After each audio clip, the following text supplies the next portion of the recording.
What's up? What's up? What's up? It's time for not the morning waffle, like it says above us. That's a show that's before hours, but it's time for Frontline Faith with Alex Bryant. It's good to be back in studio. That's the deal there. I am here with my guy. We got the Frizzinator, and man, we are excited about all that's going on. We got a great show lined up for you. And just to let you guys know, I've been traveling. I was out in California and Idaho. Took a trip there for ministry, and we got the producer Frizz. He's still working stuff, but yeah, I was out there and just had a great time. The Lord was just with us. We had some good services out there, and man, dude, people got saved preaching the gospel. That's the deal. That's all that matters. Had a good time with my friends, Paul and Ashley Earwood. They are running a church out in Lodi, California. It's near Sacramento. That is Bear Creek Community Church. And Frizz, I just sent you a message just so you know as well. And then, did a few services out there. And then I went to Nampa, Idaho. Well, actually in California, I took my mom. She had never been to California before, so I took her, had a good time. And then we went to Nampa, Idaho, and did a week of spiritual emphasis there, about 6 services, great school, about 1,050 Christian schools in Idaho. And then I spoke at a conference. Man, it was just a great all-around week. Saw probably 80 people get saved, make decisions for Christ. That's what it's all about. You guys know that's what I do for a living. I travel and I speak about. I'm a missionary, U.S. missionary chaplain for racial reconciliation with the Assemblies of God. And man, it's God's good. Last week, before I left there, you guys remember our son Mason. He rang the bell. We had a celebration on January 31st. Showed you a little bit of that video on one of the shows. And so it signifies the end of his cancer treatment. So that's wonderful. And actually, my wife and him are in Memphis this week for some tests, visits with doctors, and all that good stuff to try to round up his treatment there. And so, man, we're still in the thick of it, but that's going to happen there. So, I am my daughter's playing basketball. They just had a game against Kickapoo last night. Nixa, the JV one, the varsity one. Good stuff's happening, man, and so it's going down all around. So we are back in studio. The producer Frizz was here all week. We're wondering if we're going to be able to have our show since we were expecting this crazy inclement weather. But we're here, Frizz. We are here, my guy. We're here. Yeah, let's go. Let's go, baby. Let's go, baby. So we're still trying to get things figured out. I've been away from the studio for a week. We have the show, The Morning Waffle. They do their show before us on Planet 417. We're thankful for Planet 417. And hopefully, are we going to be able to change The Morning Waffle? Or is that going to be there the whole time? I think you have to do it there, it has to be on that one. On that one. Okay. So, yeah. Well, it's going to say The Morning Waffle because I don't know how to change things like this. But that's kind of how it's going to be this day. But for this is Frontline Faith with Alex Bryant. You guys see I got my new laptop cover right there. And so that's kind of cool right there. Alex Bryant Ministries. That's always the deal. So we got a great show lined up for you. Like I said, we have Lieutenant Governor of Missouri, David Wasinger. He's going to be joining us. And, man, it was kind of a neat deal to see him and his rise when he ran for lieutenant governor. He's a businessman from Hannibal. I know that area pretty well. I'm from right across the river. That's where I went to high school at in Macomb, Illinois. and it's about an hour and a half from Hannibal. And we saw him come out of nowhere, just a guy that loves our state, loves our country. He's a true conservative, a man of faith, a good Christian. And so, yeah, that's the deal with him there. We have we're going to have him on when he was in town a lot. I had him on the radio show when I hosted Wake Up Springfield. Had him on the show a lot, and really helped get him elected. I believed in him and what he was doing there. We had a lot of candidates for Lieutenant Governor, but David Wasinger, he ended up winning it, and so we're going to have him there. We'll talk about what's happening in Missouri. They're getting right down to common sense business, and he's got an active role in that. So I look forward to talking with him. We'll have him on in just a couple of minutes. And then we'll go into What's the Big Deal segment. I got a few stories for you. Trump has a strong message for the Hamas terrorists. He is letting them know he's not messing around. We want our hostages back. Trump's going to deliver that message. We got some clips to show you from that, and I got some thoughts on it.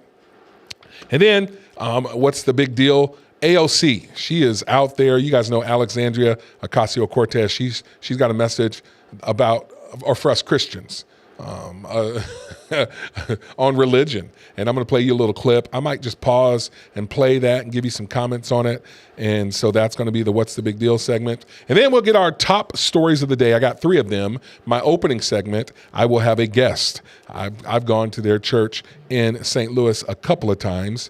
It is Robin and Lindy, John and Robin Cornett. And so we're going to have Robin on. She is in the healthcare field, and we're going to talk a little bit about they're doing some great stuff, first of all, and down there in St. Louis, or over there in St. Louis, and love what they're doing. We are going to have her on. We're going to talk about the Super Bowl, what happened there. That's going to be a topic of discussion for a few segments, I'm going to let you know, and even into Thursday. So Robin Cornett, we're going to go into a little bit of pop culture, if you will. We got some Taylor Swift and President Trump. We're going to compare those. I'm going to get her thoughts on it. I love it. They do a Wednesday night live, and I'll even go into this and ask her about it. Her and her husband, they do a Wednesday night Bible study discussion online, and so it's something you can check out there. Got a great platform online, and so I look forward to getting her topics. I'm gonna play a couple of videos. We'll have her weigh in on it, and maybe even quiz her a little bit and see if she knows about football. She told me, she's texted, she's like, please, don't ask me anything about football. And so if you say don't ask me, what do I have to do? I gotta ask. You know what I mean? We gotta have a little fun, right? We gotta have a little bit of fun. So that's the deal there. We'll talk about the Super Bowl and the crowd and all that good stuff. And then Trump is getting rid of paper straws. I got that story. I was out in California and had to drink from paper straws at restaurants, and it's just terrible. Like Charles Barkley would say, terrible. Trump, my guy, getting rid of paper straws right there.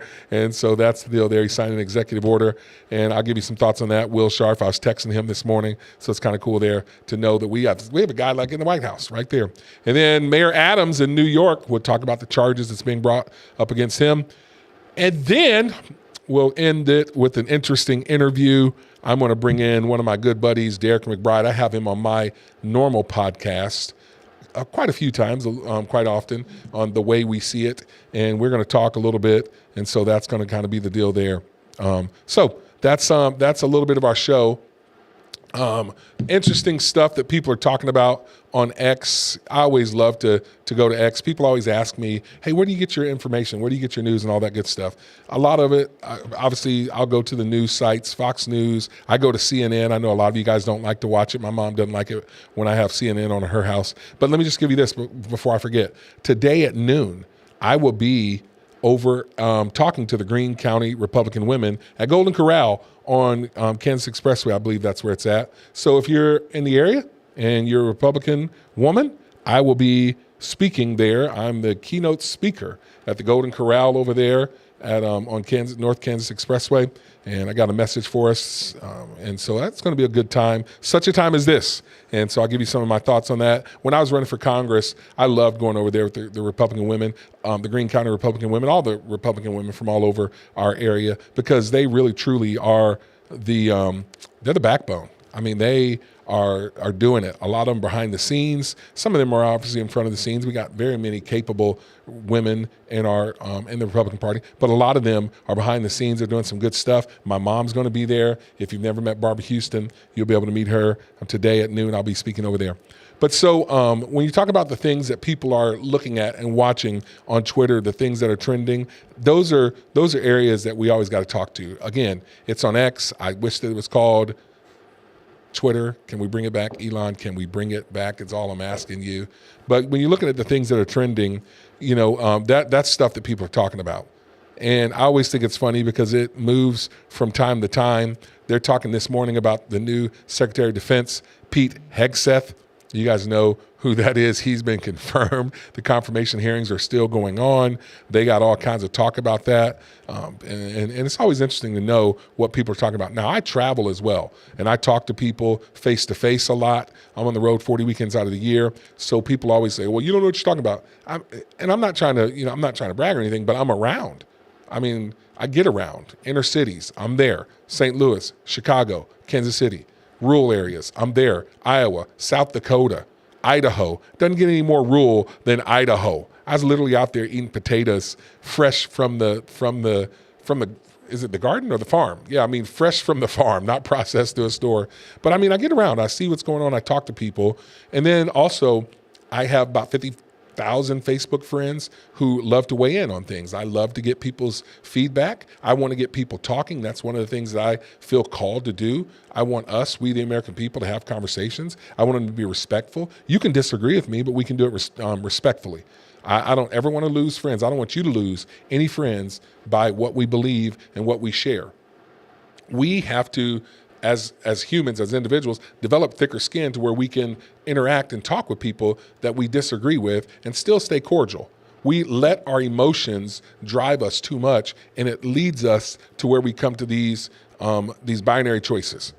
Either you agree with me and you think that I'm right and we can remain friends, or I have an idea and I don't.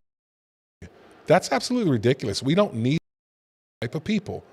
There's a lot of, I got that I disagree with politically, theologically, culturally, socially, economically. We're still family, and we have to remain family.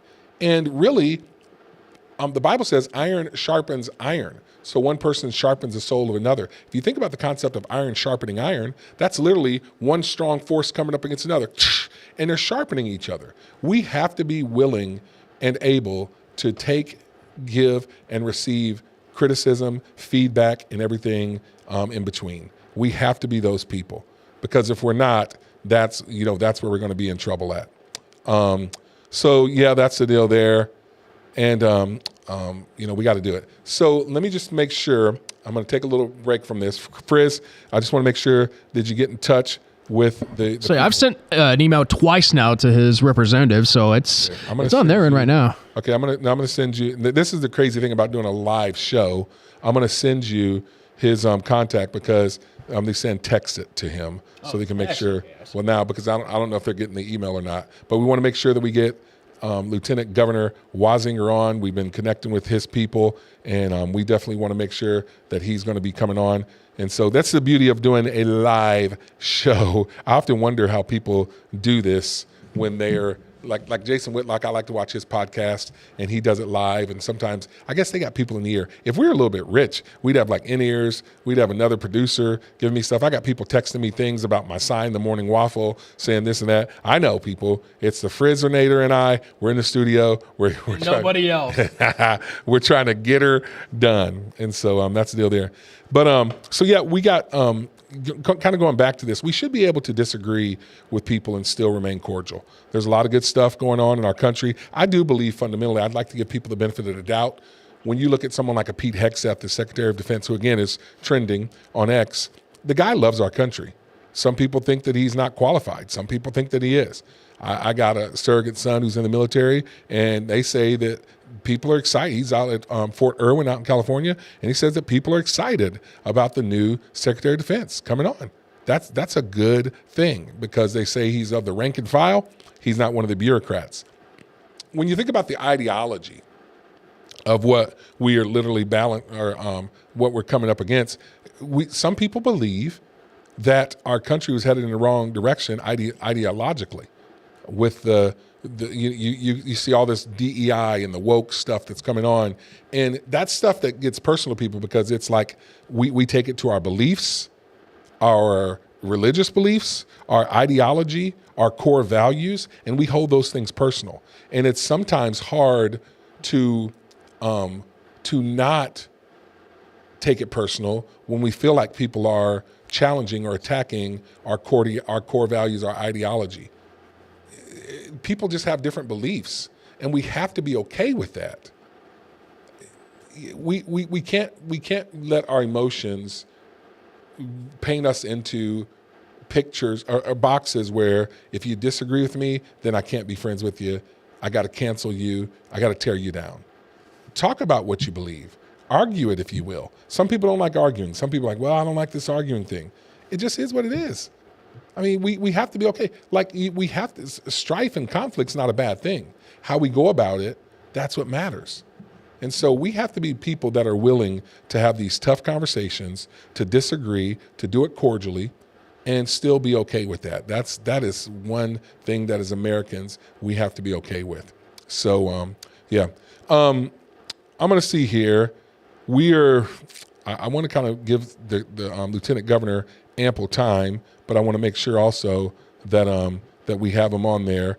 Let me know if you hear back from him, from their people, because we want to make sure that I got this. So let me give this. I love that you guys are watching. I got my guy Steve Robertson.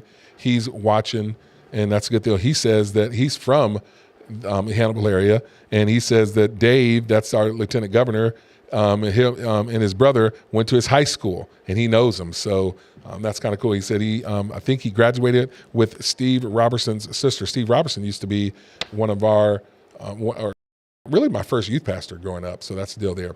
So that's the deal. We got him. Am I getting thumbs up? All right, let's get a little deal there. There we go. We just bringing him right on. Lieutenant Governor Wasinger, thank you for joining us. Can you hear me, my friend? Oh my goodness, it's my friend Alex Bryant. He looks good, man. He looks tan, rested, and ready. How are you doing? I am Ted, rested and ready. I just got back from a trip. I was in California and Idaho, spreading the gospel out there, and so I just got back Sunday evening, just in time for the Super Bowl. So I'm doing well. How about you, sir? I'm doing good. I didn't know you were doing the video shows now. When did you start doing that? This is exciting. Yeah, about a month ago. So we started our own show, the Frontline Faith, and it's kind of what we did with when I was doing Wake Up Springfield. It gives us a little bit more time. We, obviously, I know you're a man of faith. I'm a man of faith, and that's what leads you. You're obviously now going into the arena of politics, which we're so thankful. I believe that we need more people that have our values that are going to lead, and so we're thankful for what you're doing there in Jefferson City. So I want to kind of, before we dive into some stuff, how are you liking it? What's going on? You're in your new office there. We're doing good, Alex. A lot of supporters from Southwest Missouri have come by the office, and you and your listeners are always welcome to come by the Lieutenant Governor's office. Frankly, we're still trying to get furniture picked out here in the Lieutenant Governor's office. As you know, I ran as a conservative outsider, to shake things up in Jefferson City, and that's what we fully intend on doing. So we walked in knowing very, very few people. I like Donald Trump in 2016. We are outsiders to Jefferson City, trying to bring fresh new ideas to the state capitol. We're still trying to get some furniture picked out, frankly, in the Lieutenant Governor's office, and sometimes we have to get on Google Maps to find the state capitol because we're so new to the process. But so far, so good. Everybody's been very kind. A number of people from Southwest Missouri have come by. We had somebody from Ozark stop by yesterday. So I encourage you and your listeners to come by. We never want to lose touch with who got us elected Lieutenant Governor, and that was you and your listeners. So you and your listeners are always welcome in the Lieutenant Governor's office. Well, I tell you, it was exciting watching you when you ran. I remember you were crisscrossing the country, or excuse me, the state.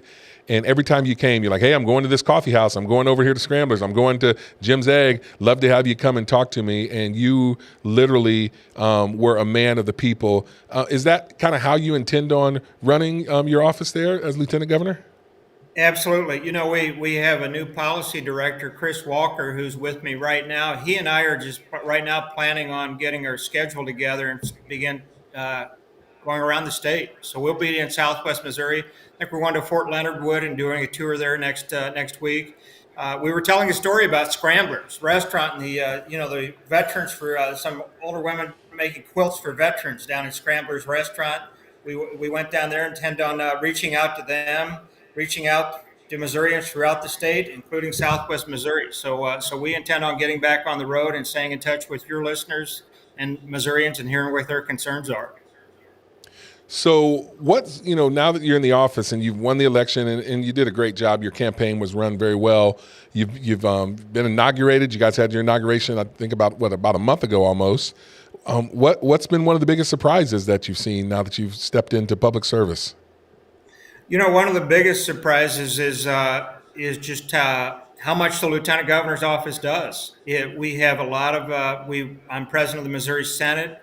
I'm on a number of boards and commissions, so we are really getting our arms around the Missouri Development Finance Board. We've got tourism. We have the veterans. We have seniors. Every day that the Senate is in session, I need to preside over as president of the Senate. So it's a lot to learn, frankly. Much like President Trump did in 2016, we're walking in with fresh ideas. So we're taking a zero-based approach where we're looking at everything fresh, where we want to see everything from a different, fresh approach. And the other very pleasant surprise is President Trump winning in November. The number of people from Missouri that are now in the White House and working in the Trump administration. You've seen our mutual friend Will Scharf. He's the secretary. John Sauer is a lawyer from Senate. He'll be Solicitor General. There are several people in the Trump White House, so that's been a big surprise. And there's been outreach right now, Alex, between our office and the Trump administration. So we intend on working hand in glove with President Trump to shake things up in Missouri. So we've got a good relationship and a good rapport going there. Yeah, that is great. I was just texting Will Scharf this morning. He and I were texting back and forth, and I was like, hey, thanks for getting rid of these paper straws. I wish you'd have done it a week ago because, again, I was out in California.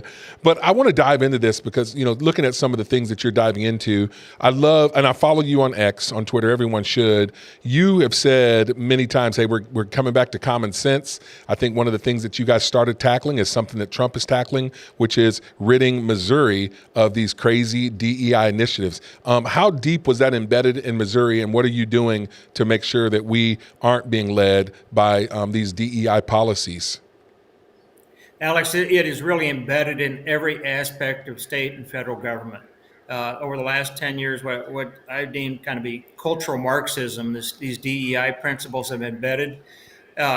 Andrew Bailey, Vivek Malik, Eric Schmidt, U.S. Senator Eric Schmidt and I co-authored a letter that you may have seen that I led the charge on to the Missouri Supreme Court because they have implemented a rule in Missouri in which lawyers have to engage in DEI training every year. In other words, it's kind of indoctrination. You need to become more woke.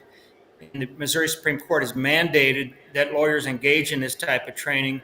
So I led an effort and got Attorney General Andrew Bailey and the other lawyers that are statewide officials to co-author a letter asking the Missouri Supreme Court to repeal that DEI requirement in the state of Missouri. I believe Governor Kehoe is going to be coming out with some initiatives doing away with DEI. You've seen President Trump. He's trying to get rid of it. It's infested itself throughout the federal government as well. So, again, that's another issue we intend on working hand in glove with President Trump on. Well, thank you for that. Also, I've noticed, and you've been working on this, to make sure that just like President Trump, I mean, we're talking about protecting American citizens, Missouri citizens, from the illegal immigrant, the criminal illegal immigrants. Is that a big problem here in Missouri? And what are we doing to make sure that Missourians are safe?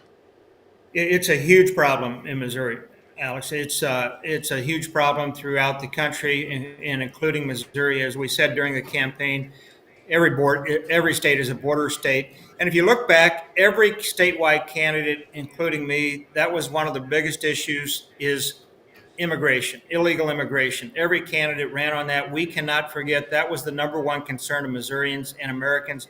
Probably got President Trump elected. So again, we look back, and we're working with President Trump. We intend on working with him on this illegal immigration issue. I believe Governor Kehoe has provided some initiatives to address this illegal immigration. And is also some legislation that's been teed up to address the illegal immigration. So we intend on working both with President Trump, Governor Kehoe, and the state legislature to address this illegal immigration. So I know that we have, again, the supermajority. We have the governor. We, as far as Republicans within Missouri, we have the House. We have the Senate.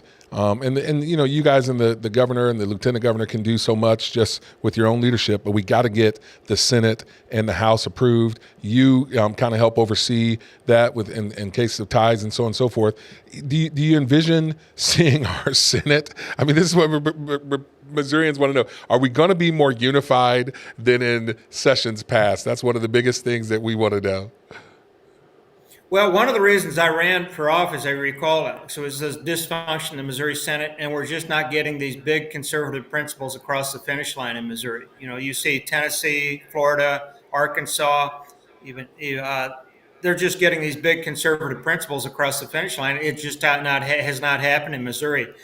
We have started off really well. Everyone seems to be getting along real well. I came in as an outsider, so I don't have all the personality clashes, the conflicts, the baggage, frankly, that other state senators may have had in the past. So we were working very well, particularly with Senate Majority Leader Tony Lukemeyer, who, in my mind, has so far done a fantastic job and has brought the temperature down quite a bit in the state Senate. So as of now, I'm cautiously optimistic good things are going to happen in the state legislature. If they don't, I'll be asking to come back on your show, and we'll be calling out both the Democrats and Republicans as to what they're not doing right. I like that. I mean, we got to hold them accountable and calling them out. And I know you will. That's one of the cool things about having an outsider like you who come in there. I mean, some people don't like the term disruptor. Some, do or whatever.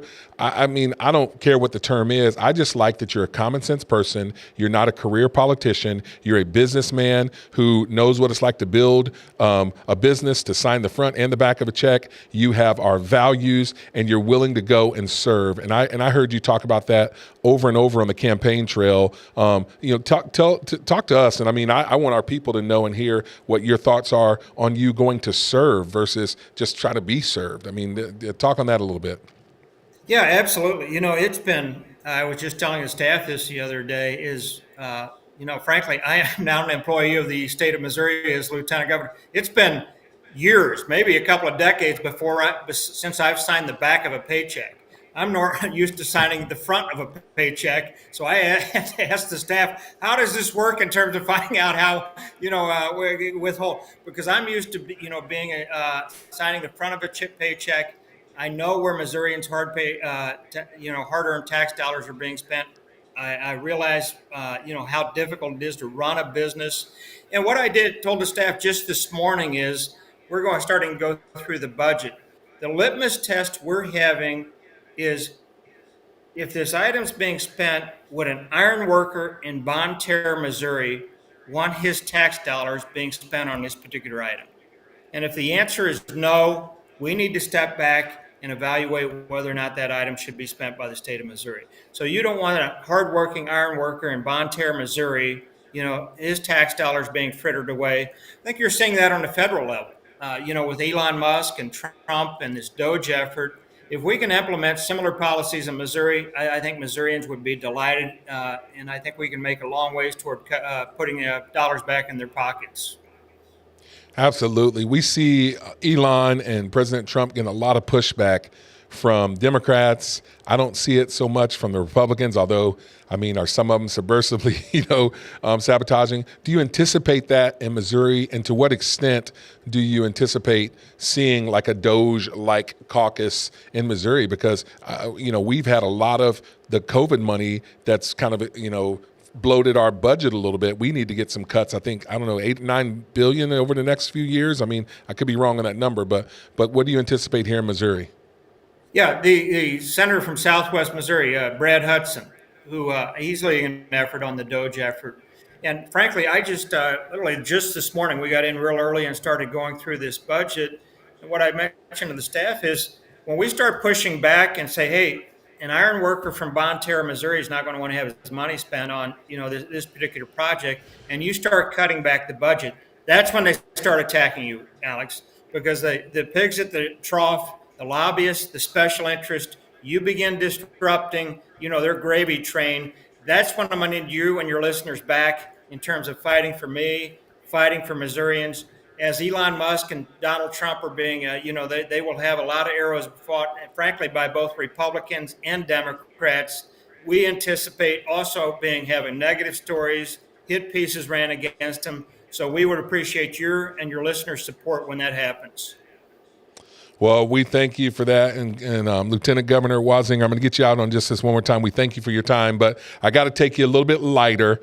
I know you were excited about the Chiefs' Super Bowl victory there. Now, listen, I'm a Bears fan. I'm from Illinois. I'm just right across the river from Hannibal, where you're from, Macomb, Illinois. I'm a Bears fan. I wasn't – I would have liked the historic nature of Mahomes and the Chiefs three-peating. And I'm not I guess I am a little bit of a hater because, some of the fans. But anyway, it didn't go the way we wanted. What's give us your best, pick me up to all the Chiefs fans that are experiencing that big letdown right now. Hey, we're still there's always next year. So I thought we had a wonderful, entertaining season. I wouldn't call the Super Bowl the most entertaining game I've watched all year, but I think there's always next year, and I think Patrick Mahomes is a generational quarterback, and I think he's going to bring us to the promised land again next year. He is that guy. I mean, there's no denying it. He is a generational quarterback. And so, Lieutenant Governor Wasinger, congratulations once again. Thanks for all you're doing. Thanks for being up there in Jefferson City serving the people. If people want to connect with you, you said you're inviting them to come see you at the Capitol. Any other ways they can connect with you? Sure. We're on X or Twitter it's real simple, at David Wasinger. That's DavidWasinger. We also have an official X account. We also have an official Facebook account, and I also have a personal Facebook account. You just look up David Wasinger. And I think your set looks wonderful, Alex. You look great. Your set looks great. I love the backdrop with Donald Trump in the background, too. Hey, thank you, Lieutenant Governor Wasinger. You're welcome back anytime. God bless, my friend. All right. Thank you, my friend. All right. Bye-bye. Thank you. Man, I tell you guys this, he is a great guy, and thank you, Lieutenant Governor Wasinger. He's the real deal. He's genuine, and we had a lot of quality people that were running for that office, and I believe this. I mean, it's for such a time as this. I think that, he ran. He wants to serve our state, and he's doing that, and so I'm just thankful. So let's do this. Let's get a word from our sponsors, Planet 417. They host our show. Planet 417, Will Wasinger. He is a state planning attorney, and we're hosting it at the studios out here in Rogersville. And if you ever get a chance to come on out here, we'd love to have you on our show. We got a little set over here. I guess we could have the audience over there. But yeah, Planet 417. They are the ones that host the Frontline Faith with Alex Bryant. So let's give you this little word from our sponsor.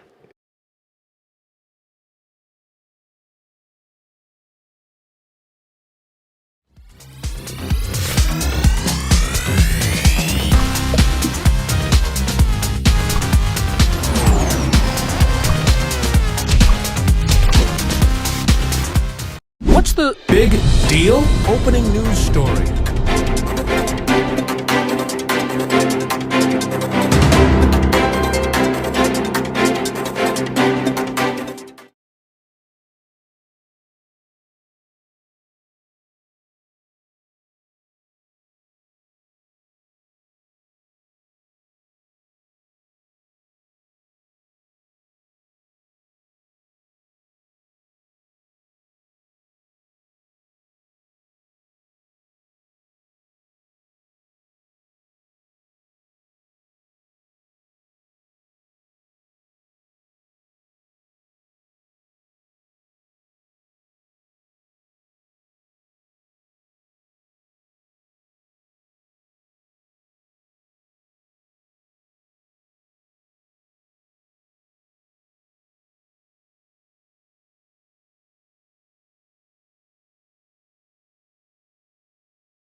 Vivek is actually running for governor in Ohio now. That's why he's not doing it. But Trump has said, hey, Elon, I want you to help us rein in this spending. We all know that there's waste and fraud in the government.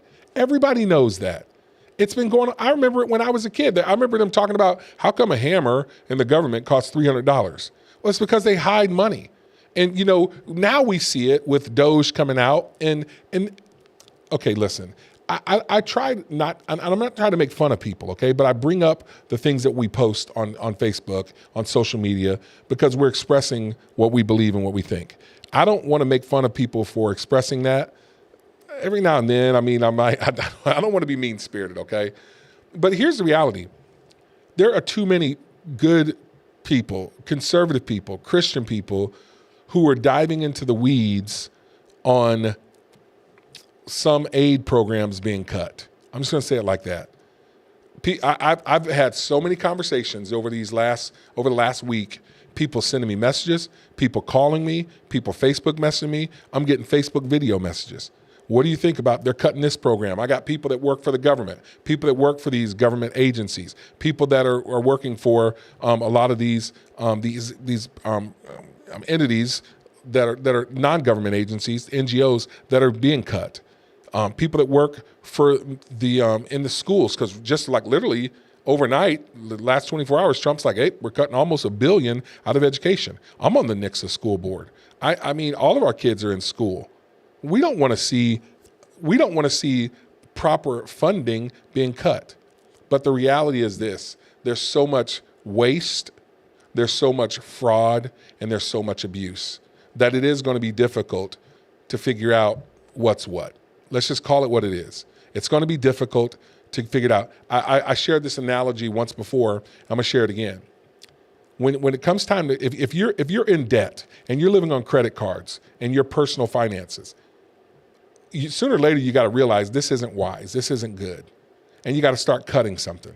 Obviously, you can't cut your mortgage payment because you got to have a place to live. You got to have a car to drive to work. Your kid's going to have the braces. You've already committed to those; they're on. But does your kid need to be playing club soccer, club hockey, travel basketball? That's a great thing. You want your kids in that stuff. But if you got to tighten the belt strap, something's got to go. Do you have to have Netflix, Peacock, Paramount Plus, YouTube TV? Maybe cable has to go. Your kids will say, well, you have to have internet. Maybe you do for your job. But you have to make some tough decisions on what needs to be cut, what has to go, what can stay. You're giving. Maybe you're a good Christian person. Obviously, you pay your tithe because that's what the Bible tells us. Don't rob God. That's what Malachi 3 says. But you might be supporting 4 or 5 other missionaries. Samaritan's Purse, Habitat for Humanity. Something might have to go. Those are good things, and we want them to be supported. Heck, I have a nonprofit ministry. A lot of you support me in the work that I'm doing to spread the message of reconciliation. But sometimes, even though things are good, even they're good causes, you have to evaluate. And in that evaluation, some tough decisions have to be made. Now, unfortunately for this USAID, what happened with that program, and the reason why they're getting such great scrutiny, is when Trump sent Elon Musk in, and he's like, hey, we want to see your books. They're like, nah, bro, we're above you. You don't have no right to look at our books. And then so Marco Rubio, who's the Secretary of State, came and said, well, show me your books. Nah, bro, you're not cutting. We're outside of you. Just keep giving us our $59 billion a year and shut up. $59 billion of our taxpayer dollars. And people are putting all over social media, Facebook, well, this good thing is being cut. Well, this good program is being cut. My friend works for this charitable organization, that's being cut. I hate that because there's some good ones out there, but there's also some bad ones. And our money is being spent, and we have to have some accountability. And here's the problem with USAID. The leadership got arrogant. The leadership thought that they were above reproach. The leadership didn't think they had to be accountable to anyone. So then Trump and Elon Musk said, okay. And so did Marco Rubio, okay. Freezing all y'all suckers. Freezing it all until we can figure it out. And then now they're trying to enact Lawfare 2.0. These activist judges are trying to come in and say that President Trump doesn't have the authority and the right to downsize, to cut government, to cut spending. They didn't say that when Bill Clinton did it back in 1993. I mean, he cut 377,000 government employees. Nobody had a problem then. The courts wasn't trying to block stuff then. Trump is taking care of our money. He's trying, the guy ran on it. He said, this is what we're going to do. And we voted him in office. Not only was it the Electoral College, but also the popular vote.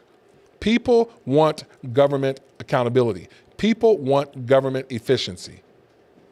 We want this. We want the oversight. And then they're trying to disparage Elon Musk.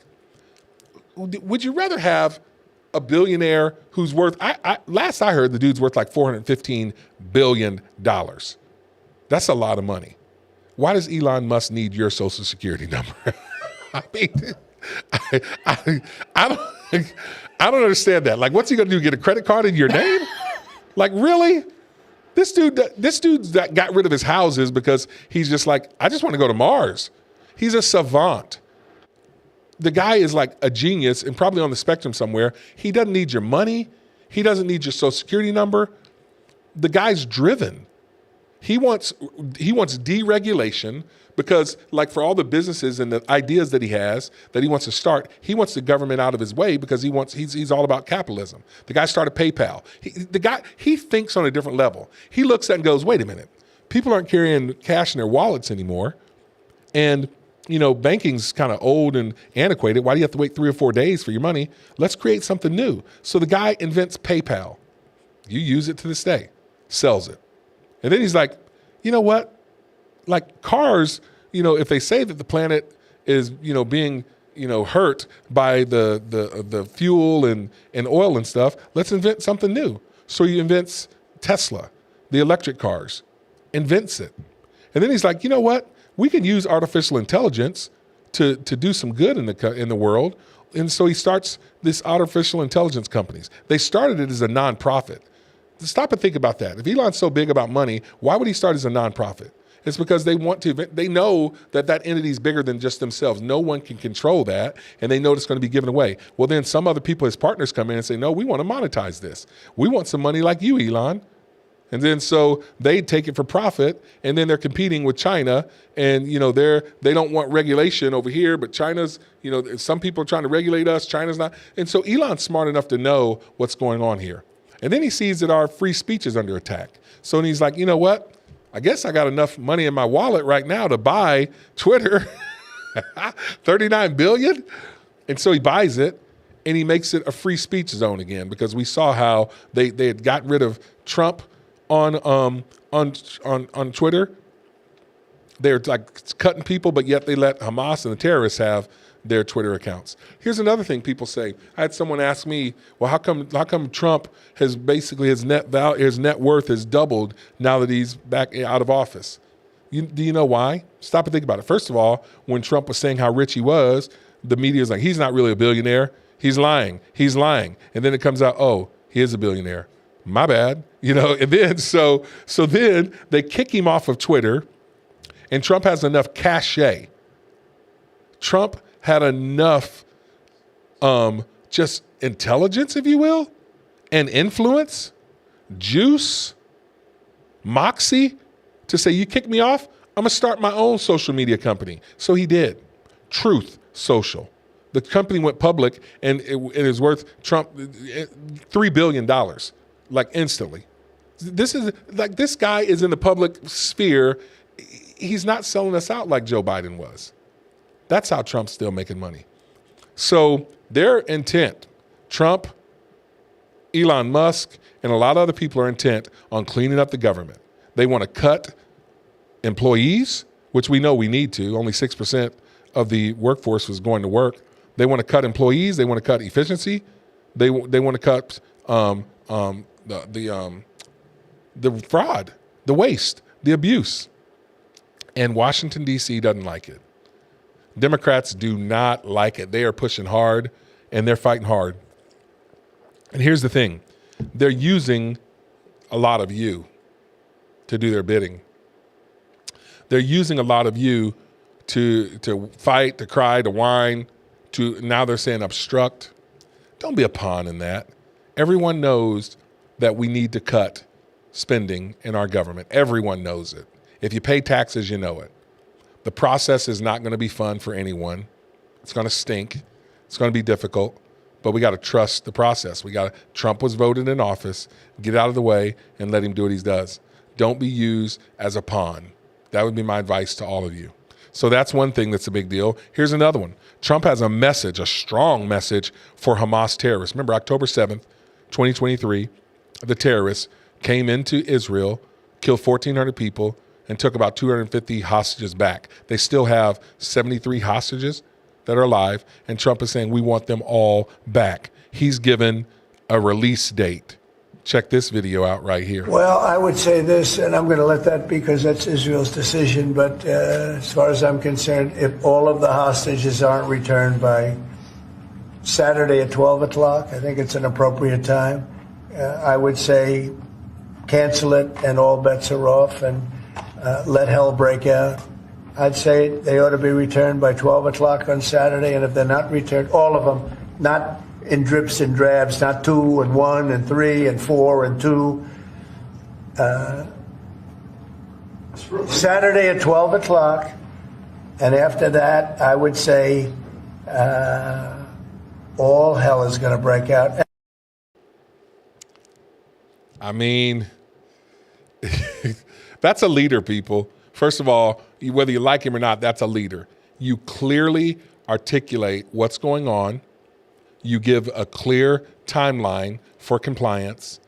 When it doesn't happen, you gotta implement it. See, people are always like, "What exactly are you gonna do? What exactly?" Trump's like, "No, I'm not gonna tell you," because he knows that the terrorists are listening too, and they know that this dude's gonna do what he says he's gonna do. Trump's a no-nonsense kind of guy. It's like this. Some people don't believe in spanking, right? I do. I believe the Bible says, spank your child, spank your children. Train them up in the way they should go. And corporal punishment, I believe in it. A lot of people don't. I did. I spanked all my kids. And the thing is this. I was very careful. Like, I wouldn't always just threaten spankings. If you do this, I'm going to spank you. If you put your feet up, I'm going to spank you. If you do, nope, you don't threaten spankings all the time. But my kids knew there were some things that they were going to get spanked for. I wasn't going to tolerate lying. Nope, not going to happen. Now, sometimes I gave grace, but they knew you lie, there's going to be a spanking. You disrespect my wife, there's going to be some spankings coming out of that. There's some things that kids know, but then there's times where if I'd say I'm going to spank, you got to do what you say you're going to do. Because if you just keep on threatening, you want me to take my belt off? It becomes a joke. Kids won't comply then. It's peace through strength. You can get compliance. When I worked in the business world, they would, oftentimes they would move me. I was a sales manager, and I'd have a system, maybe 150 representatives, and they'd move me every 6 months or a year to a different underperforming system. And people knew that when I went in, I was going to look to cut the bottom 5 to 10% of the workforce. People that weren't hitting goal, people that weren't hitting plan, they weren't performing at the level. And what I would do oftentimes is I would take some of these people, these sales reps, into a public room, an office. People would see me walk them in, alligator alley, if you will, have my conversation with them, and then people would see me walk them out the door.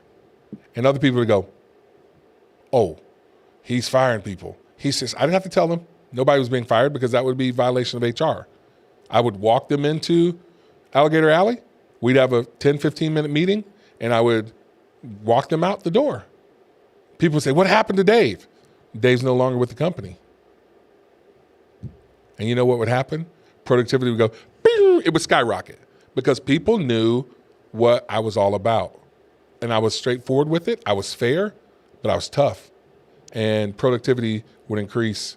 And, I'm all about what Trump's doing here, his strong messages for Hamas, these terrorists, because you can't, I learned this too, you can't negotiate with terrorists. You can't negotiate with crazy people.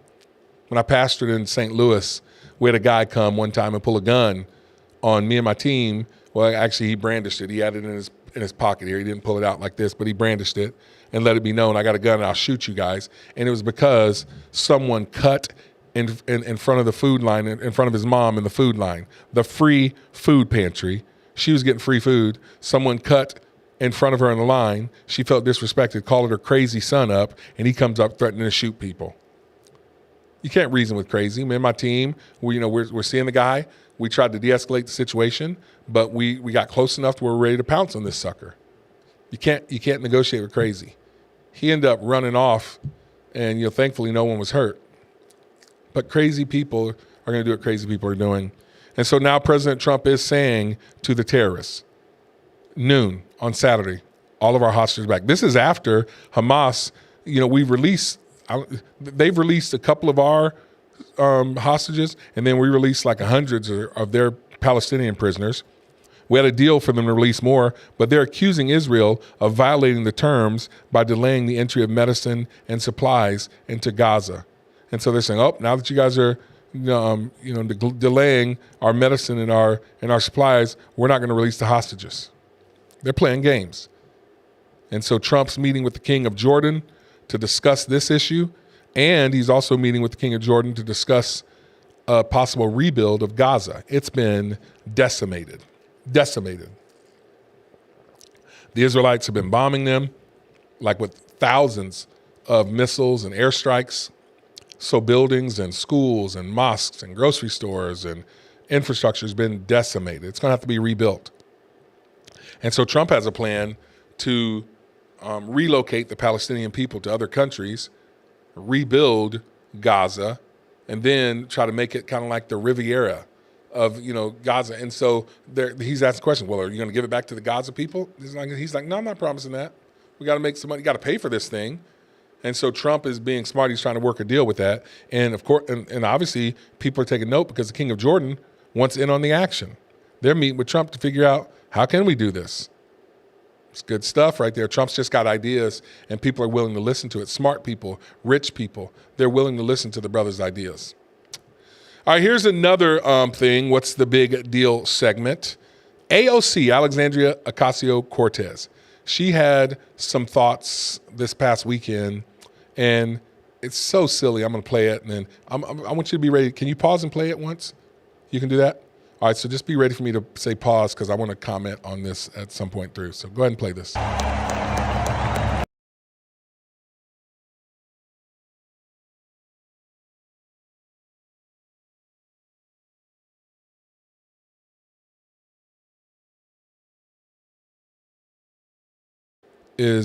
I don't know that she is an atheist, but she is definitely not a religion. I've watched enough of her videos to know that she's not favorable to us Christians and our religious beliefs. So that's K-Raj. That's where we're out over here. That's our screen. Yeah, I'm still here. Here we go. We're getting to Alexandria Ocasio-Cortez, and so yeah.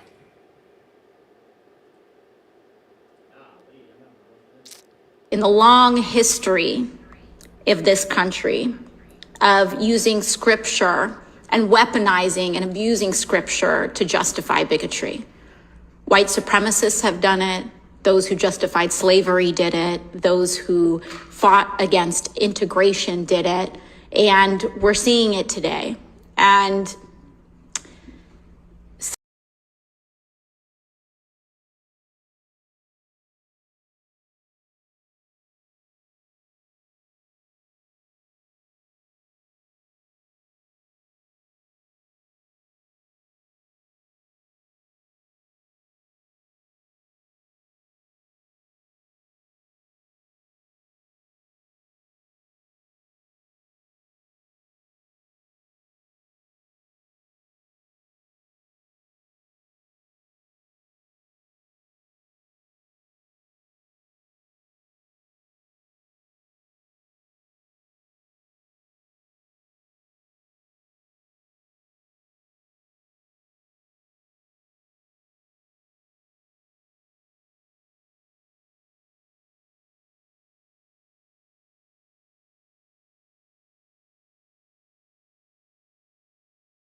There's nothing holy.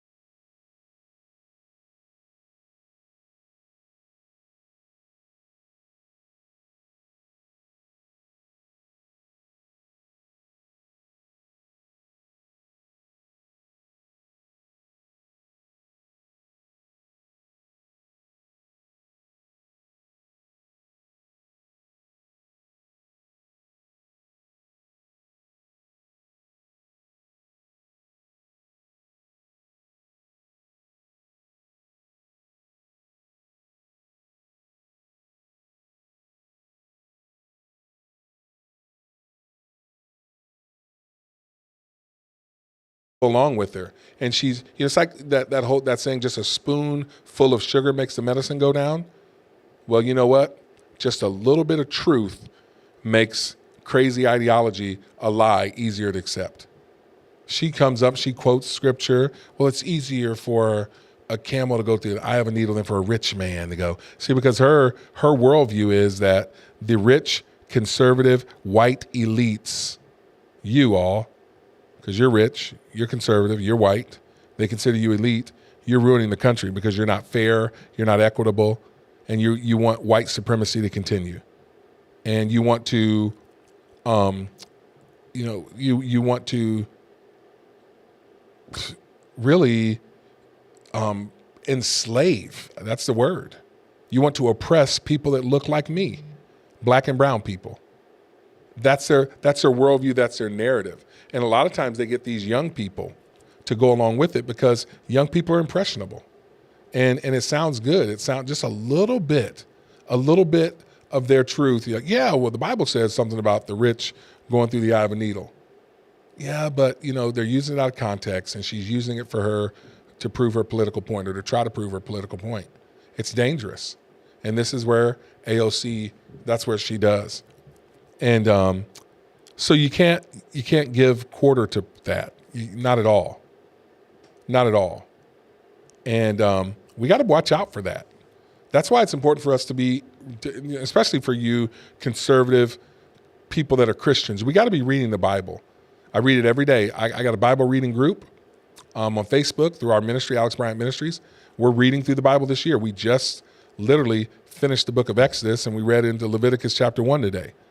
And, Leviticus is all about living a holy life so that we can please and honor God. It's important for us to read through the Bible so that we know the truth of what it says, so that we can recognize when it's a fraud.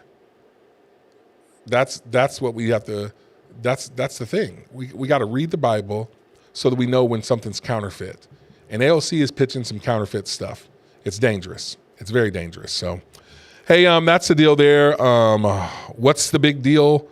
Those three things are right there. So what we're going to do is we have coming up, we got some top stories, our top stories of the day. I have a special guest. I told you about her earlier, Robin Cornett. Her and her husband, John, they pastor church in St. Louis. We're going to have her on. We're going to talk a little bit about the Super Bowl. We'll find out. She's like, I'm not going to tell you don't be asking me the Super Bowl knowledge, football knowledge. We're not going to be talking about that, but we'll talk about some of the happenings at the Super Bowl.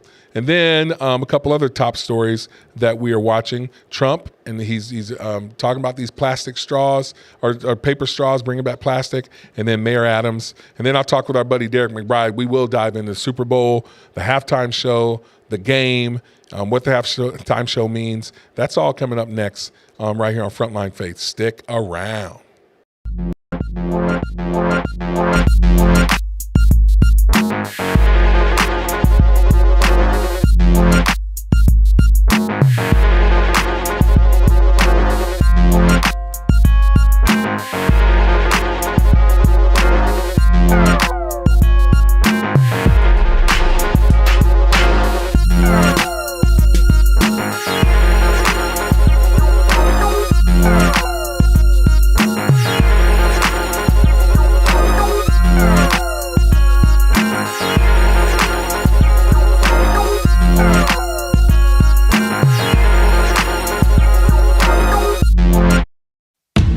stories of the day.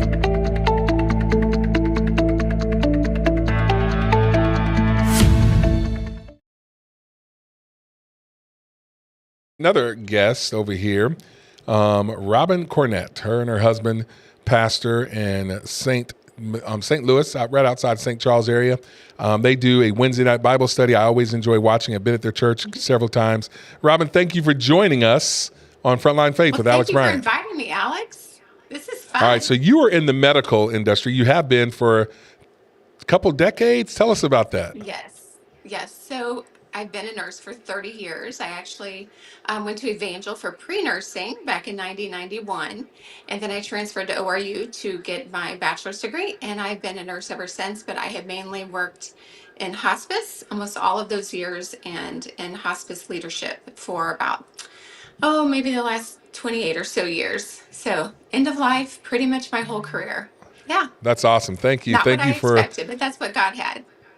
Thank you for being one of the first responders and taking care of people and loving them. And then you and your husband, Sure. John, you guys pastor out in St. Charles. Isn't that where it's at? St. Charles, your church out there? Yes, so our church is in St. Charles County. Our church is in St. Peters. We actually live in O'Fallon, but in the St. Louis metro area, kind of the towns just run together. And so we live in O'Fallon. Our church is in St. Peters, and some of your viewers might know my husband better by Lindy. His first name's John, goes by Lindy, so you can call him Lindy. Yeah. And so you guys have been there for a little while now. It will be 24 years in April. So yeah, That's long faithful. time. Mm-hmm. That is faithful right there. Yeah. So, yeah. Well, thank you. I got to know you guys. Well, obviously, we got the Evangel connection. We got several friends. But when I pastored there in St. Louis, worked for Joyce Meyer, connected with your church, our friend Will Jones introduced us for the first time. And so, man, good to know you guys. So, okay, let's get into this. Gavin, our youngest son, is at Evangel right now. And Michael was actually his room host when he came for college days. So that was a neat connection, too. That's cool stuff. So we all love Evangel University. So, okay, so I posted something on Facebook about the game, Kendrick Lamar halftime show, and then I think we're talking a little bit about Trump and Taylor and all this and that and stuff. And so you commented. Now, question for you. I'm gonna quiz you here about football, your football knowledge. No, I'm just teasing. This is going to be fun, Alex. You're going to love this. It's kind of funny because you sent me a message. You're like, I forget. You said, you go, oh yeah, I know how many points they scored a basket or something like that. No. Here's what I still have to have explained to me. Why do you get 4 downs to get a first down? Yeah. Why do we have to call it first down, second down if you're trying to get a first down? It does not make sense to me. I live with it. I still have to ask, are we punting the ball? Is it a kickoff? Is it what are we doing when we kick the ball? So my family's very patient with me because I have the 3 boys. I have Lindy. They're patient with me, but I know it's a little frustrating to watch football with me. I love it. So that's always fun. Okay, so I think when I posted on this, you had a thought, and I said, hey, I want you to share this. We're talking about the halftime show, I believe. So share with me what you posted and your thoughts. Right. So actually, my comment wasn't about the halftime show. I had made a post about how I had a theory as to why the Chiefs lost. And, that's right. It's that's been right. a I'm big sorry. deal. Yeah, that's okay. It's been a big deal the last 2 years that Taylor Swift has been attending all of these games because she's dating Travis Kelce. Well, for the first time ever, she got booed at the game. And last year we saw Travis's temper, right? When he got up in Coach Reed's face. Remember that? I do remember that. I have not seen anyone else talk about this. So my theory is that Travis heard that Taylor was booed, and so he got angry before they ever came out to play the game. And everyone on the team could feel his anger, and the momentum shifted before the game even started. I mean, how many times did Patrick get sacked? Like, was it 6 times, Alex? 6 times. Sacked 6 times? I think 6 times. That's his worst NFL performance ever, if I read that right. And I know what a quarterback sack is. And I know what a quarterback keeper is because we had a quarterback who did that a lot. So, this is my theory. before the game even started, the momentum had already shifted because Okay. Travis was angry about Taylor getting booed. That's it. We have That's what the happened. video of this. I'm gonna show the Okay. video of what you're talking about. Taylor being booed. Play this video.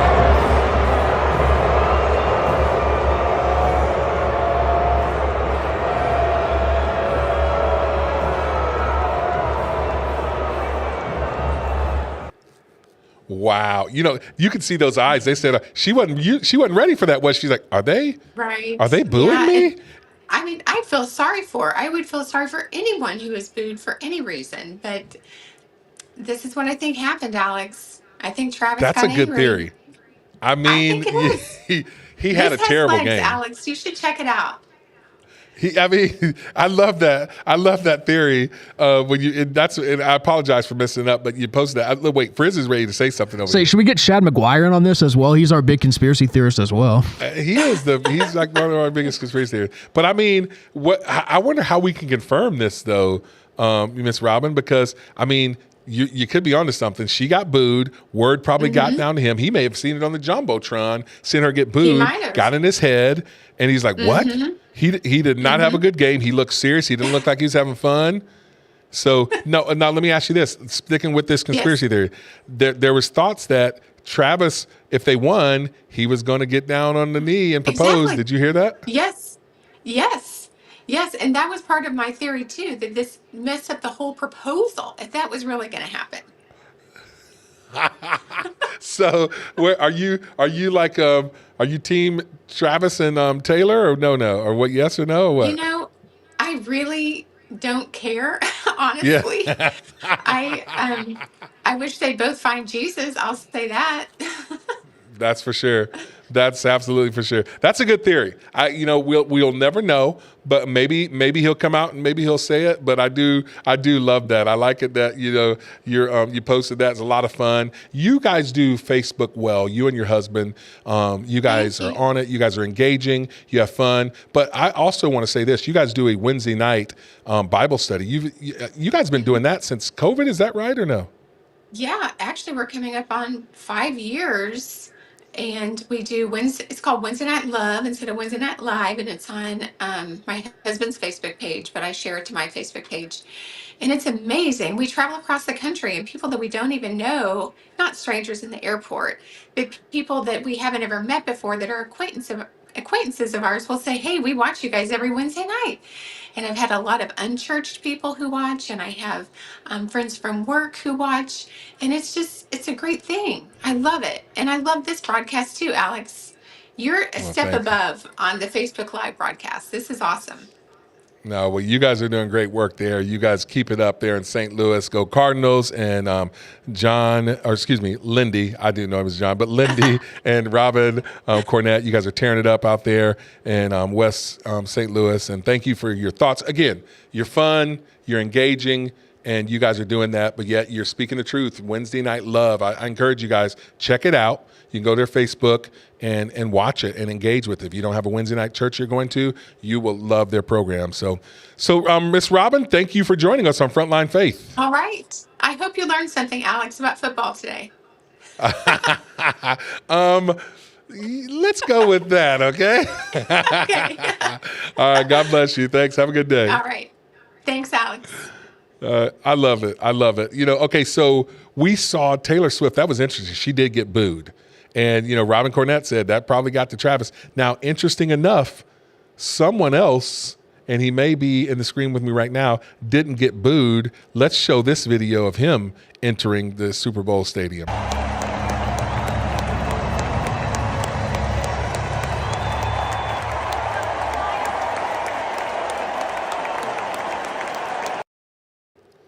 So they had Trump entering the stadium. They were applauding him, and then he goes up to the box. They're applauding him. It's like a shift. Can you guys remember just a few years ago when you couldn't pretend like you liked Trump? In 2016, you couldn't even say you were voting for the guy. How many people do you know that kind of went to the ballot box like this? And they secretly hit that lever, and they didn't tell anybody. I remember I was pastoring at a church up in Kansas City, And I was outspoken about Trump. I'm going for him. I like him. Don't think he's a racist. And I remember one of our church receptionists at the time, she comes up to me after one of our luncheon meals and is like, don't tell anybody, but I'm voting for him too. I mean, that's what people were doing. They were like afraid. And then, so because, they villainized the guy. They made it seem like what kind of an evil, vile person would vote for such a terrible human being. That's Hitler-esque. That's what they try to tell us. But then we got tired of that narrative. So then people publicly started saying, I'm going for him. You saw people like Sylvester Stallone.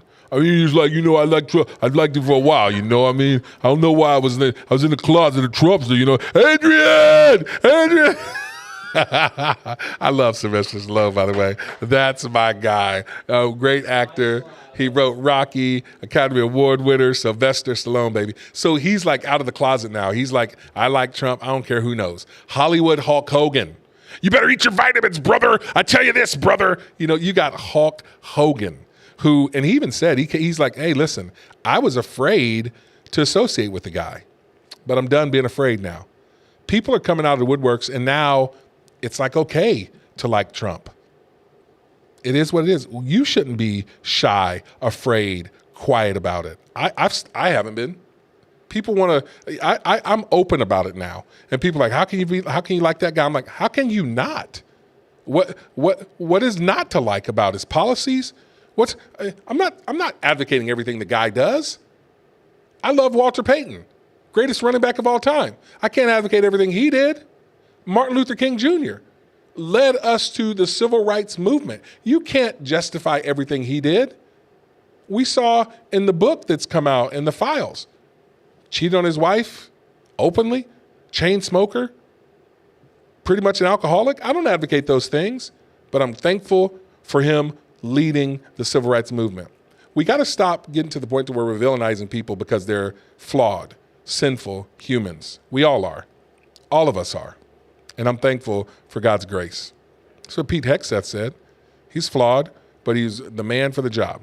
And so, but anyway, something shifted. They clapped and cheered for Trump, and they booed Taylor Swift. I wonder how that's going to be. I mean, some people don't want to be unloved. And I think that stuff changes you, like The Rock. He came out and supported Joe Biden the last time in 2020, and this time he's like, nah, I'm not going to do that. I'm not going to do it. I wonder what's going to happen with Oprah. She came out. Well, now it turns out she was paid $1 million to support Kamala.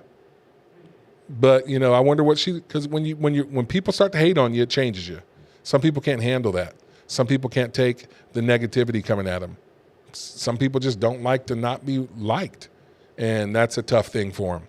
So here's another top story, top 3 stories, if you will, top stories of the day. The second one I want to say is this. Trump has signed another executive order. My guy, Will Scharf, was there. I texted him. I was like, Will, thank you. I was in California. Thank you for this executive order. Play this video right here. Next, this is an executive order relating to the use of paper straws. As you've consistently identified, nobody really likes paper straws. #1 trending. Can you believe it? A paper straw was #1 trending for 3 days or something.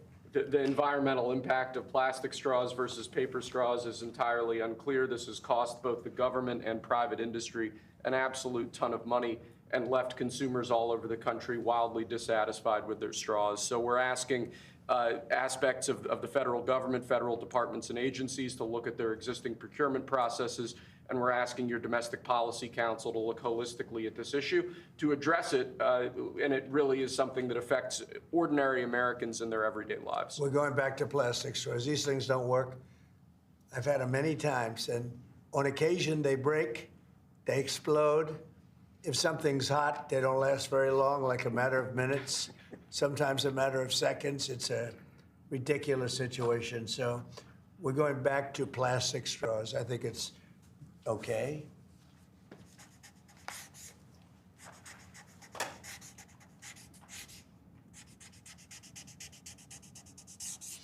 And I don't think that plastic's going to affect a shark very much as they're munching their way through the ocean. Okay. Thank you, sir.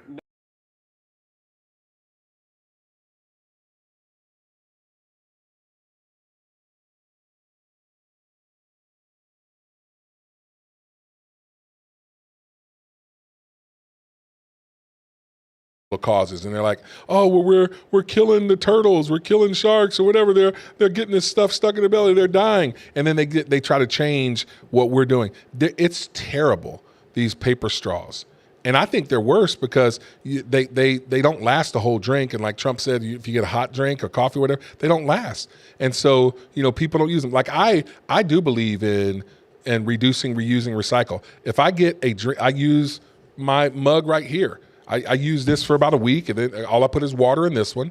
If I want to get a drink, a Diet Mountain Dew from the gas station, I'll use my same styrofoam cup for a week or so. I use the same straw. I believe in reducing, reusing, recycling, but I'm not trying to get crazy with it. I was in, look at that, Trump. That's you, Frizz. Hey, what's that jersey that you got on there? Well, I was trying to tell our guest that he's.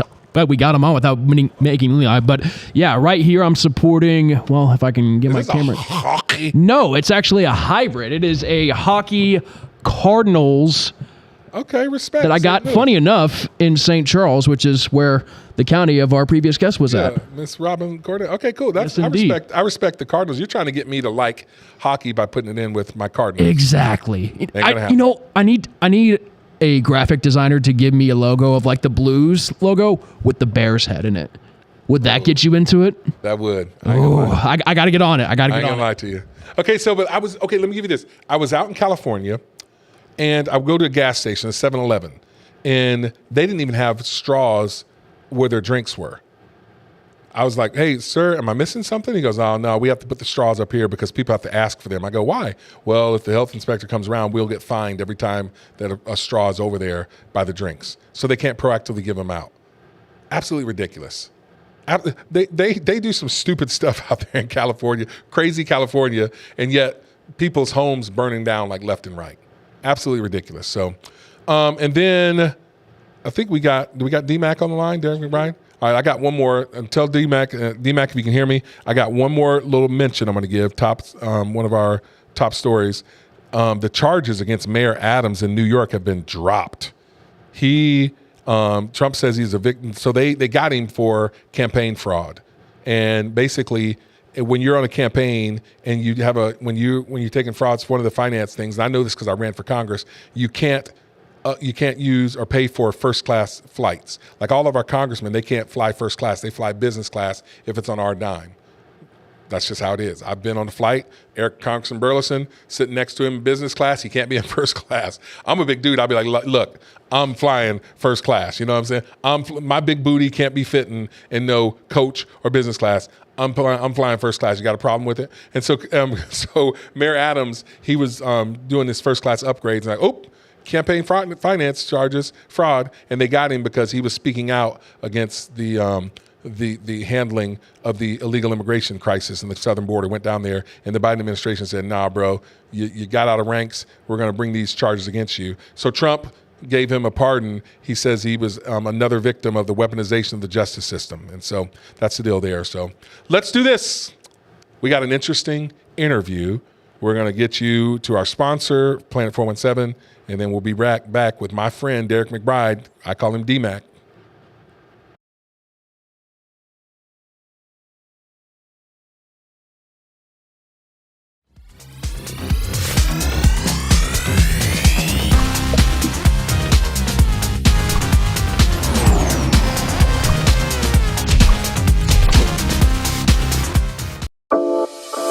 Interesting interviews.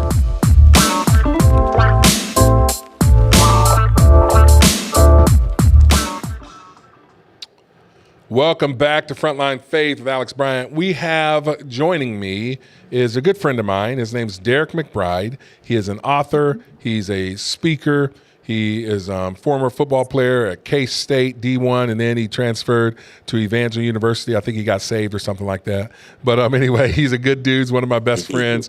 D-Mac, welcome to Frontline Faith. What's up, my guy? Man, let's go. I love the new digs, man. That's all you? I appreciate it, my friend. So I've had Derrick McBride on my podcast, The Way We See It, our audio podcast. He's been on several times. He's always got an interesting take on it. We had a conversation, we always post, and then we text, and then we call. I know it's going to be a hot one if he picks up the phone and calls me and goes straight. He goes straight from posting, skips texting, and he gives me a call, Alex. And then so we have a conversation. And what I always say to him is, let's do it live. Because what I love is, D-Mac and I, we agree on a lot of stuff. We're brothers in Christ. He is a man of God. He's a father, and he's doing some good stuff. And he's very conservative. He's a good Christian man. But we differ in our views sometimes. But even through it all, we talk it out. I love it when people can see men who can have some conversations about things, and maybe we'll agree, maybe we won't. So we were talking about the Super Bowl halftime show. Now, I'm going to give you my thoughts on it, and then I'm going to give you the opportunity to say yours. This is the deal. When I first saw it, I like old school rap, like Tupac's, Snoop. I used to have to sneak and listen to that stuff from my mom because she didn't let me listen to any secular music when I was growing up. So, LL Cool J, I used to have to bootleg it from my cousin Guy. I like old school rap, hip hop, Tupac, whatever. I cannot understand this new young stuff, okay? Let's put my man D-Mac up. I want to be able to see him on this. I can't understand it. I didn't understand Kendrick Lamar. I put out there Kendrick LaHoo because I was just joking. Obviously, I knew what he was, but like I'm sitting here going, is this guy mainstream enough? What's going on? And then when he was rapping, I didn't understand it. I thought it was at least clean. There was no, inappropriate girls out there with the business all hanging out. It seemed patriotic, but I didn't understand any of it. I didn't understand a word. And then later on, we find out there's a lot of subliminal messages. So I gave it a D-. That was my grade, and I still give it that. So your thoughts on the halftime show, D-Mac? Yeah, I would have probably given that halftime show. I gave it an A-. I thought it was very creative. Kendrick Lamar. I hang around a lot of young kids, so I do a lot of coaching and life coaching with a lot of young athletes, 15, 16, 17, and they love Kendrick Lamar. So the first thing I would say and is that halftime show probably wasn't for us. Now, I would say 2 years ago when Stoop Dogg and Dr. Dre came on and they did all that in the halftime show, that was our halftime show, right? But yeah, this halftime show was for the younger generation. It was also for those who really understood the beef with him and your boy Drake, which was really interesting. So yeah, I liked the halftime show. It was different. I wouldn't want to see him again. I do listen to his music because I'm in the car taking, 6 or 7 boys to a football camp, and that's what they like to hear. So I thought it was very creative, man, and I thought it was interesting that they would even put somebody like him in the Super Bowl because he is as black can get as far as the man and rapping about the man and rapping about injustices, whether right or wrong, and things like that. So yeah, man, it wasn't all that bad, Alex. Okay. And I want to get into some of the messages because a lot of people don't know. And we're going to continue this talk. We got 2 black guys right here, myself and D-Mac, good Christian conservative guys. We're talking about this now. And then on Thursday, I'm going to bring in 2 white dudes. We're going to be in here in the studio. We're going to talk with them, get their take on it, see what they have to get about it. But, okay, so we're going to talk about the message. But first of all, I'm going to go here, D-Mac. I didn't know his beef with Drake. The only song I'd ever even heard a sample of was Not Like Us. They Not Like Us. I didn't know what it meant. I had no clue before that. And so I didn't know Kendrick Lamar. Turns out the guy's won 27 Grammys or Pulitzer, so he's big with the young people, and you're down with him because you're there. But here's the thing. Is it their audience? Like, that's what I don't understand. Like, the Super Bowl is for dudes our age, like you and I, and they know our women and other peripheral people are going to watch. But these young kids, are they watching the Super Bowl in the halftime show? No. That's what I would say, first of all. Am I right or wrong? Well, are they watching the halftime show? No, but I think the purpose was to get them to watch the halftime show because in years past they saw that they weren't watching the halftime show, and they're the ones that tug on our, that age group is the one that tugs on our wallet and our pocketbook and gets them to buy the latest jeans. The jeans that he had on, Alex, man, they said they've sold out. They've I sold heard out. that. The jeans were I two hundred heard dollars. that. The jacket, the Letterman jacket, was a $400 Letterman jacket. Sold out. They say that lookalike on Temu is even selling out. So I'm not buying that jacket. but those athletes are buying it, and so I think they wanted to bring that demographic in, but also they wanted to bring the demographic in of those other countries outside the United States. Good Because point. Kendrick Lamar is popular over in the UK. He's very popular in the Philippines, Alex. So he's very popular in other countries, and they are trying to bridge the gap. One thing the NBA is doing, the NBA is getting in other states and other countries, and they're playing all over the place. The NFL, a lot. So they're just trying to bring. But yeah, when I saw those stats about the clothes that he wore and how many people have gone online and tried to find the shirt, the jacket, the pants, I mean, I was pretty surprised about that. So I think they're just trying to bring in that age group back because they need that age group, Alex. I mean, because we're fading out when it comes to Super Bowl. You know what I'm Dang, saying? bro. They need to You trying to bring kill me that off? 15, 16, 17-year-old age group back. You, I'm gonna say this. That's a good point because I looked up, like, it was 19 hours after I looked online and saw the halftime show, the 12-minute thing, and 19 hours later it had 25 million views already. So they may not necessarily be watching Super Bowl, but those young people will look at this. I looked up another Kendrick Lamar, that song "They Not Like Us," 232 million views. Dang, Gina. That's like almost everybody in the United States has seen it one time, That's crazy. Yeah. I mean, Yeah. again, it wasn't for me. I didn't like it, couldn't understand a word the brother said, and then so there. Now, let's go into some of the subliminal stuff because, you and I had a conversation immediately after, and admittedly, I didn't know it. I didn't think that even at the time, I don't know that you picked up on a lot of his messages. I had to go back and research some of it. And because I remember saying, hey, this has always got to be about race. I said a lot of the black people that are commenting in my Facebook, I travel all over. I'm in the inner city. I'm in black congregations, white congregations in front of black and white. I'm probably in about most of the places I go, Chicago, St. Louis, Kansas City, Quincy, Illinois. I'll be at the Denver Sterling prison there. I was just out in California. Literally this year already, I'd like him back on the screen if you want. Yeah, I like that one right there. So this year, I've already spoken about 12 times. 9 of those have been predominantly black and brown congregations. So I'm going to say I'm probably 45% black, brown, and then 55% white, my audience that I'm in. Because see, some people always want to question, oh, well, what's your demographic? Which is a stupid thing to say because I have an audience. I'm over. But here's my point. A lot of the black people that are on my Facebook that are commenting, all of them love it, all of them like it, and then it's become, oh, well, white people don't like it. I've already had some people say, well, it's just because you guys don't like. Why do we have to make that a racial issue? Is what my question is. Oh, that's interesting because I put a poll out on my Facebook as well, and I got the same feedback. A lot of white people didn't understand it. A lot of black people applauded and loved it. But let me tell you what, and then I'll answer that question. So that was in the United States. And Alex, I think you know that I worked in London for years for a little bit, and Yep. my people in London, there wasn't a race issue. I mean, the blacks and whites loved it alike, and the blacks and whites in London hated it alike. You know what I'm saying? It wasn't that big divide over in the United Kingdom. They have other issues, but racism isn't isn't as prevalent as ours is. So I thought that was very interesting when I talked to my people from London about what they thought about the video. But I think the video was wanted to stir the racism pot on purpose, if I have to be honest with you. I think that was the Okay. purpose of it. I mean, if you, like you said, one of the first messages was, Uncle Sam, Samuel Jackson. I mean, and if you go back to the Django, if you've ever seen that movie, he was one of the.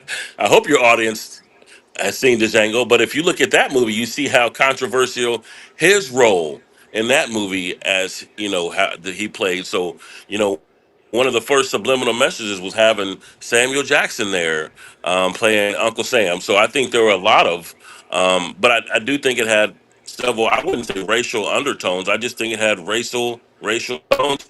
Yeah, right. I think we're losing you a little bit. Your internet's a little bit shaky for us, so I can't hear you. Can we hear him still on the screen? I'm here. Can you hear me? All right. Yeah, it's like a little bit shaky, a little bit. All right, so I heard you say there's like the racial Samuel L. Jackson, little racial undertones, and some from the very beginning. Which, yeah, you're right. Yeah. I want to do this. And a lot of that. No, go ahead. Finish your point. No, I said yeah, and I don't think a lot of it was undertone. I think it was racial tones. Period. I think they Okay. made a point to make some racial points in that halftime show. And I'll say this too. My ministry, I'm about racial reconciliation. I'm okay with these racial discussions. A lot of people aren't. Sometimes, some of my white brothers and sisters, they get racial fatigue. They're tired of talking about it. But the reality is, Derrick, you know this. And did we just lose him? Yeah, we might have just lost him. All right. So, but the reality is okay. You're still there. As black people, every day I know that I'm black. I mean, do you every day? Are you reminded of it yourself? Not necessarily a bad thing, but it just is what it is, right? Right. Yeah. And I'm not saying it's a bad thing. Like people going, "Oh, you're a black guy, ha, you're terrible." No, but when I walk into a room, I know I'm usually the minority in a room. And I have to navigate those things. If I come in, like there's times when I'm in the business world, and if I don't come in, I'm the most jipper or the most excited, I can easily be labeled the angry black man. What's the matter with Alex? What's the matter? Something's wrong. What's going on with you today? And because people notice I'm big, I'm bald, I'm black, I'm noticeable. That's a good and that's a bad. And so, black people, we do feel like we have to navigate. We can't forget those things. So I'm okay with the racial discussions happening. I'm okay with bringing up some of these things that the differences that we have. I usually try to use humor with it. Obviously, I'm married to a white lady. We talk about it from our family perspective, our own personal, but I'm okay with these discussions happening. I don't necessarily always agree with where, I guess what I guess would have been Kendrick Lamar's message is that, that we're still being oppressed. That's one of the undertones that they said came out, that the man is still oppressing us. They're locking us up, which, okay. I mean, we can talk about that, but I think, then if you want to get into politics, well, who's helping to unlock us? Who's the ones that locked us up, So thoughts on that? Are you okay with this race discussion continuing to happen, D-Mac? Yeah, I'm not, Alex. I think I agree with you. There have been many places where I've gone and I've been definitely labeled the angry black man. I'm not okay with the racial tones nor undertones, just because I want a place in my life or in society. And I've always grown up to where if things were bad, I went to the football field. I mean, I went to play sports. I went to shoot. I went to shoot free throws. Or I mean, if anything in my life ever went bad or sideways or I was confused about, man, I was at the football field, man. And now you're bringing politics and racism to my place of peace. The football field, the smell of grass in the summer, man. I mean, if you go out in the summertime near two-a-days and you smell grass and you go into a locker room and you smell the musty pads and the helmets and you see the chewed up mouthpieces and the cleats with dirt on them, man, that's my place of peace, man. I don't want racism to live in my place of peace, man. I don't want a halftime show like that to be in my place of peace. So even though I understood it, no, I wasn't okay with it, man. He Okay, had a I get message it. that should have been his message all on his own. And that's my place, man. I look forward to the Super Bowl all year. I look forward to the Chiefs playing. And even though I took the Super Bowl, I looked at it from a different lens. I thought it was all right. I understood what he was doing, creative, but not in my place of peace, man. Not in my place of peace, man. So that's kind of Yeah. how I felt about it. And now we're discussing his halftime show more than we're discussing the GOAT MVP forever, Patrick Mahomes. Whoa. Okay, you lost me, brother. I mean, you lost me, brother. Like, can you retract that statement? Who's the real GOAT? Tell the truth. Tom Brady, man. Tom Brady. Okay. I got it. Let me ask you this: who's the GOAT in basketball? Let me just see if you know this one right. Michael Jordan, man. Stop it. Okay. Didn't know if you're going to pull this LeBron stuff. Now, let me give you this, though, because people think that I'm a hater of Mahomes. I am not a Mahomes hater. Now I don't like you Chiefs fans. Most of you, I'm not gonna lie to you. Most of you you're arrogant. Most of you are, and you guys are my friends. But as fans, I can't stand you, and I get it because when the Bears have our dominance, our seasons of dominance, I'm probably going to be just as arrogant as you suckers because I'm arrogant about the Bears even when we're not winning. But but 15 is special. Derrick, when I was watching the Super Bowl, it was a butt whooping. I mean, they went up 17-0, 24-0, and I'm sitting here going, yeah, but the Chiefs got Mahomes. I mean, because if a team is up 24-0, you think it's over. We're talking at half, but I'm sitting here going, they got Mahomes though. That game was never over. I mean, not until like 5 minutes left in the game, I was like, dang, okay, it is over. I mean, where were you at with that? Did you think that Mahomes had some magic that he could pull out? Yeah, I thought overall, Alex, I thought the Eagles were a better team going into the Yeah. game, even before the snap. You could look and see, and their defense was better, and the Chiefs kind of limped into the Super Bowl. I think the Chiefs got to the Super Bowl because they just kind of overachieved this year.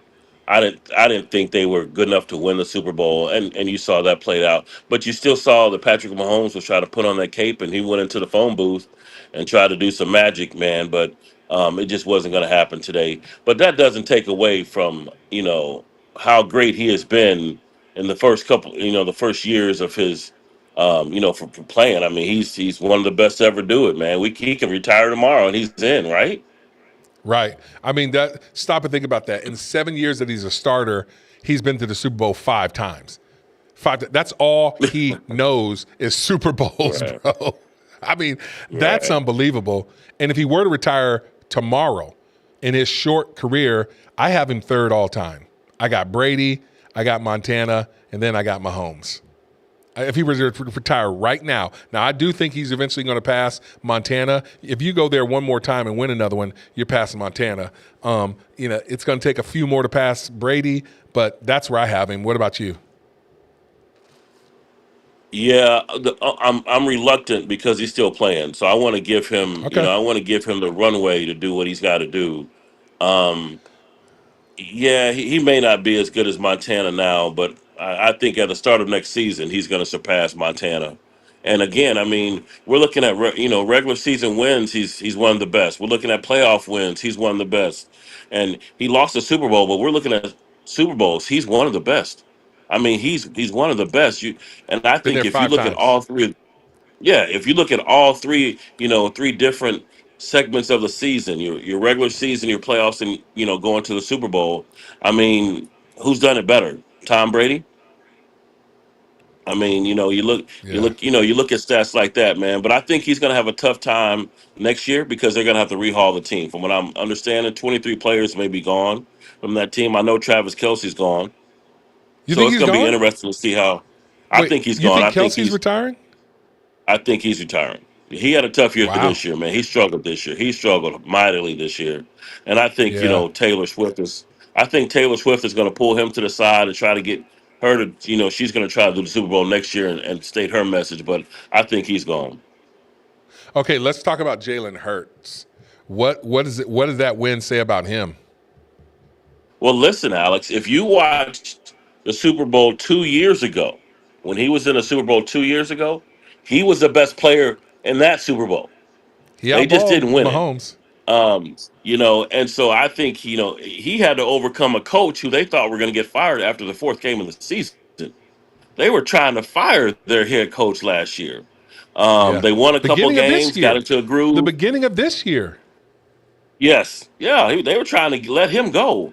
But when you got, I mean, I love Jalen Hurts, man, but the acquisition of the year was Saquon Barkley. I mean, that Facts. just was a steal. Every NFL team should walk up to the New York Giants and just slap him in the face for letting him go. Because that was a money move, man, and that move right there solidified this Super Bowl. I mean, because you're like, now they have a legitimate run game. They put up 55 points, more than 45 points the last 2 games without a good offense. Yeah. Okay, So question for so you. that tells you a whole lot. No, you're right. You're absolutely right about that. So Jalen Hurts was the MVP. Did he deserve it, or should it have been the defensive line with 6 sacks? If you could have given it to the defensive line, yes, but I think you have to give it to Jalen Hurts as a leader. And I think this MVP, which I don't like, I'll put an asterisk next to this MVP. They gave this MVP to him for what he did the entire season in the playoffs. I wouldn't say they gave it to him because of what he did in the game. Okay.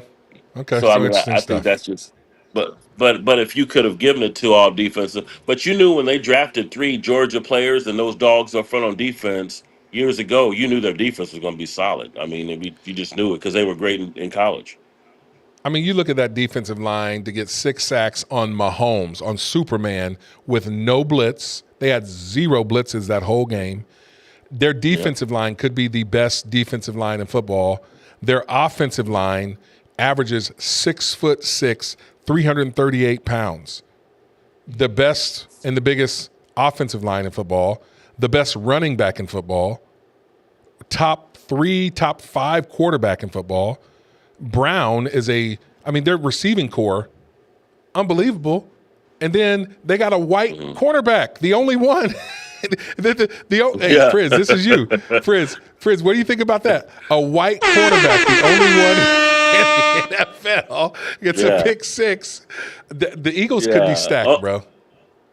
Right, a pick 6 on his birthday. And they say he's really good. Like, it's not a token. I mean, we're not diversity, equity, and inclusion on the defensive backfield. They say this Joker is good, man. So yeah, I mean, Okay, he's a rookie. They got him on a rookie deal.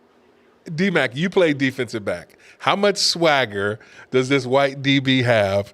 Like, because you D-backs all have that kind of cocky attitude anyway, too. You know how you guys are. And don't even try to act like it ain't true. Everybody can tell by looking at the smile on D-Mac's face.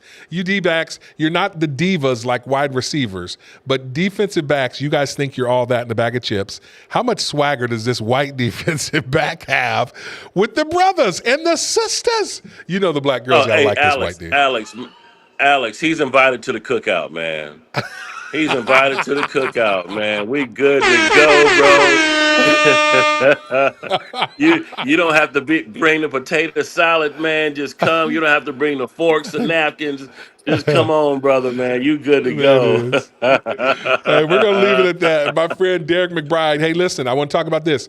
You have a book out that you wrote. I think 3 years ago. Was that right? 2 years ago?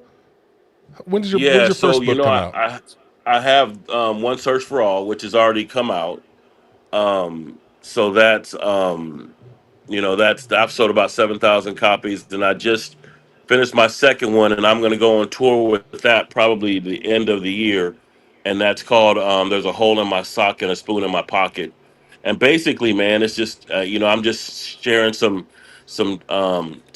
tidbits on how to overcome adversity when in the beginning of a career or beginning of your day, and I'm really excited about it. It's a very different book than my first one.